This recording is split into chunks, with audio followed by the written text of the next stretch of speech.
ونصلي ونسلم على رسوله الكريم أما بعد فقد قال رسول الله صلى الله تعالى عليه وسلم إن من البيان لسحرا وإن من الشعر لحكمة أو كما قال عليه الصلاة والسلام رب اشرح لي صدري ويسر لي أمري واحلل عقدة من لساني يفقهوا قولي اللهم صل على محمد وعلى آل محمد كما صليت على إبراهيم وعلى آل إبراهيم إنك حميد مجيد اللهم بارك على محمد وعلى آل محمد كما باركت على إبراهيم وعلى آل إبراهيم إنك حميد مجيد۔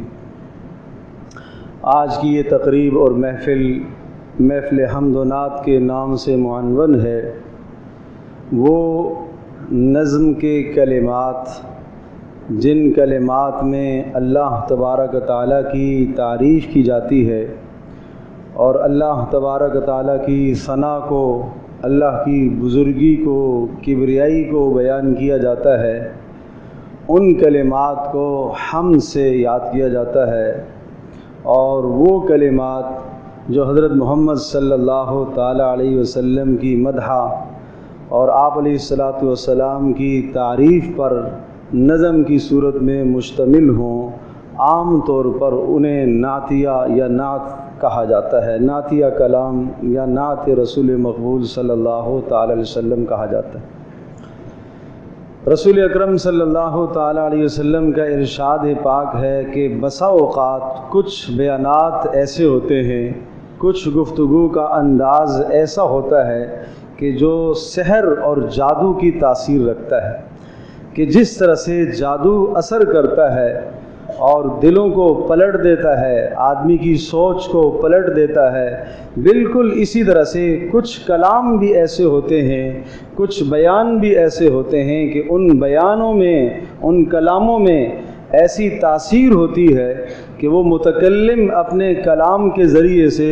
لوگوں کی زندگی کو بدل دیتا ہے۔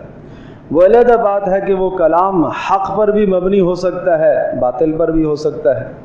ایک شخص اگر حق پر محنت کرتا ہے اور وہ حق کلام پیش کرتا ہے، قرآن و سنت کو امت کے سامنے پیش کرتا ہے اور بہترین اور خوبصورت انداز سے پیش کرتا ہے اور اللہ تبارک و تعالیٰ کی طرف رجوع کر کے آتا ہے، اللہ سے مانگ کر آتا ہے، یقیناً اس کے کلام کے اندر یہ اثر ہوتا ہے کہ لوگوں کے دل کی کایا پلٹ جاتی ہے۔ بالکل کبھی کبھی ایسا بھی ہوتا ہے کہ ایک شخص باطل کلام پیش کر رہا ہے، کفریہ باتیں کہہ رہا ہے، لیکن اس کی بات میں وہ تاثیر ہے، کلام کو پیش کرنے کا انداز ایسا ہے، دلائل اس قسم کے لے کے آتا ہے، مثالیں اس قسم کی لے کے آتا ہے کہ اس باطل کلام سے بھی مجمع متاثر ہو جاتا ہے۔ وہ متاثر ہونے والوں کی کمزوری ہے کہ وہ حق اور باطل کے اندر فرق نہیں کر پا رہے۔ اس لیے یہ بھی ضروری ہے کہ ہر جگہ آپ کلام سے متاثر ہو جائیں، یہ نہیں ہونا چاہیے۔ حق کلام سے آدمی کو متاثر ہونا ہے، حق بات سے آدمی کو متاثر ہونا ہے، اور اللہ سے ہمیشہ یہ مانگا کریں، اللہم ارنا الحق حقا وارزقنا اتباعہ وارنا الباطل باطلا وارزقنا اجتنابہ۔ اے اللہ میرے سامنے حق کو واضح فرما اور حق کی اتباع کی مجھے توفیق عطا فرما، اور باطل بھی میرے سامنے واضح فرما اور باطل سے بچنے کی مجھے توفیق عطا فرما۔ یہ بڑے خطرے کی بات ہے کہ انسان صحیح حق پر چلتا ہو اور کبھی گمنڈ میں، غرور میں آ جائے اور ایک دم کسی نے باطل کی بات اور کفریہ بات کی تو آدمی کا نظریہ بدل جائے، سوچ ہی آدمی کی بدل جائے۔ اور دوسرا جملہ جو حدیث کا ہے، رسول پاک صلی اللہ علیہ وسلم نے ارشاد فرمایا کہ ان من الشعر لحکمتا، بسا اوقات شعر کے اندر بڑی حکمت اور دانائی کی باتیں ہوتی ہیں، یعنی وہ کلام، وہ بیان جو نثر ہوتا ہے اس سے اتنا دل متاثر نہیں ہوتا کہ بسا اوقات شعر سے انسان کا دل متاثر ہو جاتا ہے، نظم سے انسان کا دل متاثر ہو جاتا ہے۔ رسول اکرم صلی اللہ تعالی علیہ وسلم کے زمانے میں بے شمار صحابہ کرام رضی اللہ عنہم اجمعین حضرت صلی اللہ تعالی وسلم کی مدح میں، نبی علیہ الصلوۃ والسلام کی سیرت میں اشعار کہا کرتے تھے۔ نبی علیہ الصلوۃ والسلام کا اپنا مزاج نہیں تھا شعر کہنے کا۔ قرآن مجید میں ارشاد فرمایا وما علمناہ الشعر وما ينبغی له، ہم نے نبی کو شعر نہیں سکھایا اور نہ ہی نبی کی شایان شان ہے۔ اللہ نے نبی علیہ الصلوۃ والسلام کو جو کلام عطا فرمایا تھا وہ شعر سے بالا کلام تھا، وہ بہت بلند کلام تھا۔ تو یہ حکمت تھی اور مصلحت تھی کہ آپ علیہ الصلوۃ والسلام نے شعر نہیں کہے۔ ایک مرتبہ کسی مجلس میں حضرت صلی اللہ علیہ وسلم نے کچھ ہم قافیہ جملہ بولا، کچھ الفاظ آپ نے ارشاد فرمائے۔ سیدنا ابوبکر صدیق رضی اللہ تعالی عنہ نے ان کلمات کو سنا اور ہنسنے لگے، مسکرانے لگے، اور پھر ارشاد فرمانے لگے کہ میں شہادت دیتا ہوں اور گواہی دیتا ہوں کہ آپ اللہ کے رسول ہیں، میں گواہی دیتا ہوں کہ آپ اللہ کے رسول ہیں۔ تو آپ علیہ السلام نے پوچھا کیوں، کیا ہوا؟ کہا جو آپ نے شعر پیش فرمایا ہے اس کا وزن ٹھیک نہیں ہے، اور اللہ نے فرمایا کہ ہم نے آپ کو شعر نہیں سکھائے، تو میں اس بات کی شہادت اور گواہی دیتا ہوں کہ واقعی آپ اللہ کے رسول ہیں۔ آپ نے شعر نہیں کہا اور نہ آپ شعر کہنا جانتے ہیں، لیکن رسول پاک صلی اللہ علیہ وسلم کی مجلس میں حضرت صلی اللہ علیہ وسلم کے صحابہ کرام اشعار کہتے تھے، اور آپ علیہ الصلوۃ والسلام کی مدح میں، نبی علیہ الصلوۃ والسلام کی تعریف میں نعتیہ کلام پڑھے جاتے تھے۔ حضرت صلی اللہ علیہ وسلم کے مشہور شاعر حضرت حسان بن ثابت رضی اللہ تعالیٰ عنہ جلیل القدر اصحاب میں سے ہیں، اور رسول پاک صلی اللہ علیہ وسلم کے جلیل القدر شعراء میں ان کا شمار ہوتا ہے۔ آپ علیہ الصلوۃ والسلام کے سامنے آپ کی مدح میں اشعار کہے جاتے تھے اور وہ پڑھا کرتے تھے۔ تو بہرحال اس قسم کی جو مجالس اور محفل حمد و نعت جو ہوتی ہے، منعقد کی جاتی ہیں، یہ اس لیے تاکہ ہمارے دل کے اندر حمد کے کلمات سن کر اللہ کی محبت ہمارے دلوں میں پیدا ہو، اور پیارے پیغمبر صلی اللہ تعالی علیہ وسلم کی تعریف اور مدح کو سن کر رسول اکرم صلی اللہ علیہ وسلم کی محبت ہمارے دلوں میں پیدا ہو۔ جب اللہ کی محبت پیدا ہو جائے، حضرت صلی اللہ علیہ وسلم کی محبت پیدا ہو جائے، تو پھر اطاعت کرنا آسان ہے۔ رسول پاک صلی اللہ تعالی علیہ وسلم کا نام نامی جب بھی مجلس میں آئے، کوشش یہ فرمایا کریں کہ صلی اللہ علیہ وسلم بولا کریں، بہت ادب کے ساتھ، احترام کے ساتھ۔ جتنی مرتبہ بھی نام آیا، جتنی بار نام آئے، صلی اللہ علیہ وسلم بغیر کسی تأمل کے، بغیر کسی بخل کے بولا جائے۔ آپ نے ارشاد فرمایا جانتے ہو سب سے بڑا بخیل کون ہے؟ صحابہ نے کہا بخیل وہ ہے جو مال خرچ نہ کرے۔ فرمایا نہیں، بخیل وہ ہے کہ جس کے سامنے میرا تذکرہ آئے اور میرے اوپر درود شریف نہ پڑے، یہ بخیل ہے، اس کو سب سے بڑا بخیل کہا گیا۔ تو اس لیے رسول اکرم صلی اللہ علیہ وسلم کا نام نامی نعت میں اشارتاً، کنایتاً کسی بھی طرح سے آئے تو ہماری کوشش یہ ہونی چاہیے کہ ہم صلی اللہ تعالیٰ علیہ وسلم کہیں، درود شریف پڑھیں۔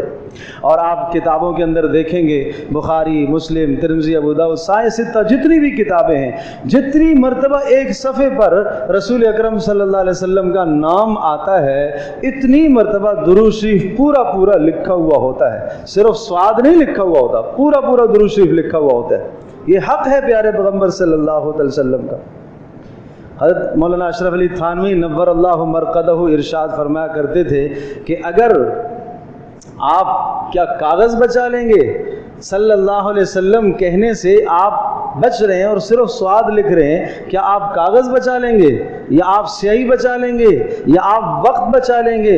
اس وقت کا کیا بچانا جو رسول پاک صلی اللہ علیہ وسلم کے درود سے آپ نے بچایا ہے، اس وقت کو آپ کہاں لگائیں گے؟ سب سے افضل ترین کام درود شریف ہے، جس کو آپ چھوڑ کر آپ وقت بچا رہے ہیں، اس کے علاوہ آپ کس میں اپنا وقت صرف کریں گے؟ تو اس لیے نبی علیہ الصلوۃ والسلام کی شان ایسی ہے، حق یہ ہے کہ روزانہ کثرت سے درود شریف کا اہتمام کیا جائے۔ ایک شخص نے آ کے پوچھا کتنا پڑھوں؟ میں اپنے اوراد اور وظائف پڑھوں اور درود شریف بھی پڑھوں، آدھے اوراد پڑھوں، آدھا درود شریف؟ آپ نے فرمایا اور زیادہ کر لو۔ پہلے انہوں نے کہا میں ایک حصہ درود شریف پڑھوں گا، باقی 3 حصے اوراد پڑھوں گا۔ آپ نے فرمایا اور زیادہ کر لو۔ کہا اچھا آدھا درود شریف پڑھوں گا، آدھا باقی چیزیں۔ آپ نے فرمایا اور زیادہ کر لو۔ کہا اچھا 3 حصے درود شریف پڑھوں گا، باقی 1 حصہ باقی چیزوں کو پڑھوں گا۔ آپ نے فرمایا اور زیادہ کر لو۔ انہوں نے کہا اب تو درود شریف ہی پڑھوں گا، بس یہی پڑھتا رہوں گا۔ تو رسول پاک صلی اللہ علیہ وسلم نے ارشاد فرمایا یہ آپ کے دنیا اور آخرت دونوں جہانوں کے غموں کے لیے کافی ہو جائے گا۔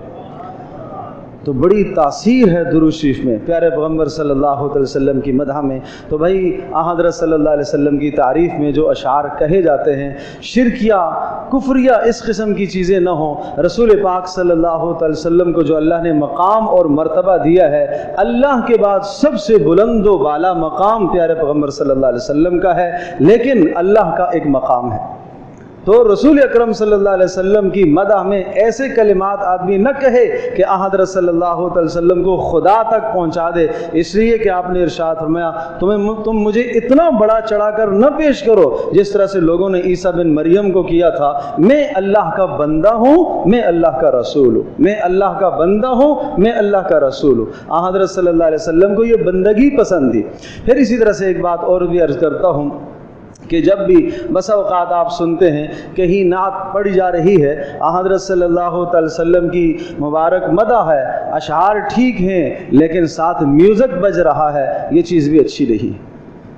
لوگ کہتے ہیں قوالی سننے سے کیا ہوتا ہے؟ بھائی وہ یہی چیز ہے کہ رسول اکرم صلی اللہ علیہ وسلم کی تعریف ہو اور تعریف کے ساتھ آپ طبلہ بجائیں اور وہ ساز بجائیں، اور وہ طبلہ اور وہ ساز کہ حضرت صلی اللہ علیہ وسلم نے جس کے متعلق ارشاد فرمایا کہ میں نبی بنا کر بھیجا گیا ہوں موسیقی کے آلات کو ختم کرنے کے لیے، تو ہم حضرت صلی اللہ علیہ وسلم کے مبارک نام کے ساتھ ان چیزوں کو لے کے آئیں جو آپ علیہ السلام کو پسند نہ تھی۔ تو اس لیے اس قسم کی محافل سے مجالس سے آدمی اجتناب کرے۔ تو الحمدللہ ثم الحمدللہ ہمارے ہاں نعت کا سلسلہ ہوتا ہے، ہم نعت سنتے ہیں، سناتے ہیں، اور نعت کے پروگرام ہوتے ہیں اور حمد و نعت کی محافل منعقد کی جاتی ہیں۔ تو آج کی جو محفل بھی منعقد کی گئی ہے، الحمدللہ حضرت مفتی صاحب تشریف لا چکے ہیں، اللہ جزائے خیر دے۔ انہوں نے ہماری دعوت پر جو ہے وہ لبیک کہا اور ہمارے اس پروگرام کو انہوں نے سعادت بخشی اور ہم سب پر انہوں نے احسان کیا۔ میں آپ تمام کی طرف سے اور اپنی ذات کی طرف سے اور ادارہ جامعہ علی رضی اللہ تعالیٰ کی طرف سے اور مسجد انتظامیہ کی طرف سے میں حضرت کا مشکور ہوں کہ حضرت ہمارے اس پروگرام میں تشریف لائے۔